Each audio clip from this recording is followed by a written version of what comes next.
अस्सलाम वालेकुम। सदा खुश रहें, आबाद रहें, सेहतमंद रहें। सेहत ज़िंदगी का बहुत बड़ा ख़जाना है और ये हर इंसान का ख्वाब है। चंद घरेलू टोटके हाज़िर खिदमत हैं। इन टोटकों की मदद से आप छोटी मोटी तकलीफ़ जो हैं उनका इलाज घर पर ही कर सकते हैं।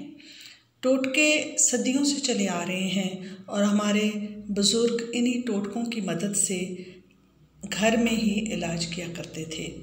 तो आइए आज इन टोटकों की मदद से आप भी जानिए कि इलाज कैसे किया जाता है।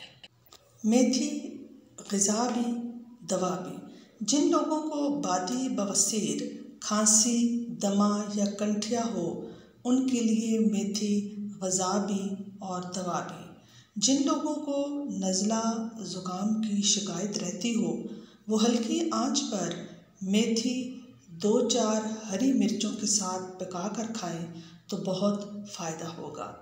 मेथी के बारे में मशहूर है कि कहा जाता था कि अगर मेथी के फ़वाइद बता दिए जाएं तो शायद लोग सोना बेचकर मेथी खरीदें।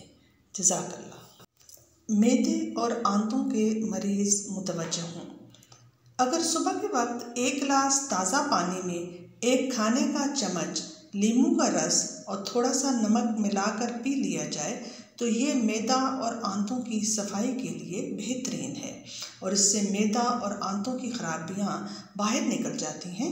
जिन लोगों की आंतों में कीड़े पड़ जाते हैं उनके लिए नींबू का रस अक्सीर है।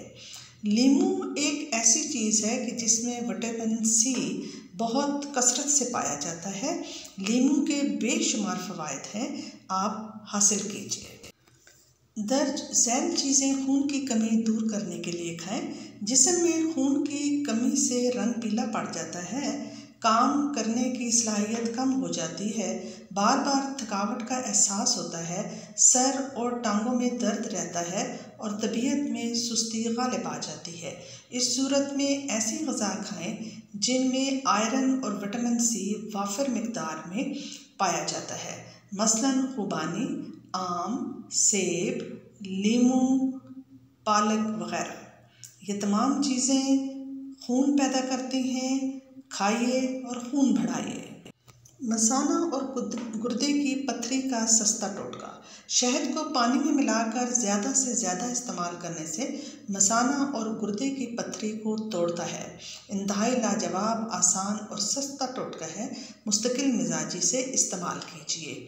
ख़वातीन व हज़रात, रंग बिरंगे टोटके हासिल करने के लिए चैनल को सब्सक्राइब कीजिए और बेल को प्रेस कीजिए ताकि जो ही वीडियोस अपलोड हों आपके पास पहुंच जाए और आप इन टोटकों से फ़ायदा हासिल कर सकें। जज़ाकल्लाह। अल्लाह हाफ़िज़।